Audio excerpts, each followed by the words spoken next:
வணக்கம் நண்பர்களே. இன்றைக்கும் அதிர்ச்சிகரமாக காலையில் எந்திரிச்சிட்டேன். எந்திரிச்சாலும் என்ன இன்னைக்கு கிரவுண்டுக்கு போகலை. ஏன்னு கேட்டால் பாடியும் மைண்டும் பேட்டர் லோ ஆகிட்டான்.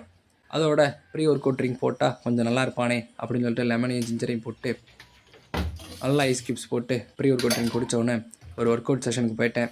ஒர்க் அவுட்டில் 50 புஷ்அப்ஸ், ஸ்ட்ரெச்சஸ், அப்புறம் பைக் புஷ்அப்ஸ் இதெல்லாம் நல்லா போட்டு முடிச்சுட்டு வீட்டில் வேலை. நம்ம என்ன தான் பீஸ்ட் மூடில் இருந்தாலும் வீட்டில் நம்ம வேலை பார்க்கலன்னா நம்ம பேஸ்ட் ஆக்கிடுவாங்க. அவட வீட்டில் வேலை பார்த்து முடிச்சுட்டு என்னோடய ட்ராஃபீஸ் மெடல்ஸ்லாம் பார்த்துட்டு கொஞ்சம் சந்தோஷப்பட்டேன். பழைய ஞாபகமெல்லாம் வந்துச்சு. அதுக்கப்புறம் என்னோடய ட்ரெஸ்ஸஸ்லாம் வாஷ் பண்ணி முடிச்சிட்டேன். ஆனால் 6 டேஸாக போட்டு ட்ரெஸ் எதுவுமே வாஷ் பண்ணல. அதுக்கப்புறம் குளிச்சுட்டு டீ போட போயிட்டேன். டீ போடும்போது நமக்கு நிறைய நினைவுகள் வந்தது. அந்த நினைவுகள் எல்லாம் மறக்க வேண்டும் என்று நல்லா போட்டு அந்த இஞ்சி போட்டு நக்கிற மாதிரி என்னோடய நினைவுகள்லாம் போட்டு நச்சுட்டேன். நச்சு முடித்ததோட டீ சாப்பிட்டுட்டு டீ அருமையாக பிரமாதமாக இருந்தது. அதுக்கப்புறம் ஸ்கிரிப்ட் எழுதி முடிச்சோன்னா நல்ல ஒரு ப்ரோட்டீன் சாப்பாடை சாப்பிட்டுட்டு போய் தூக்கத்தை போட்டேன்.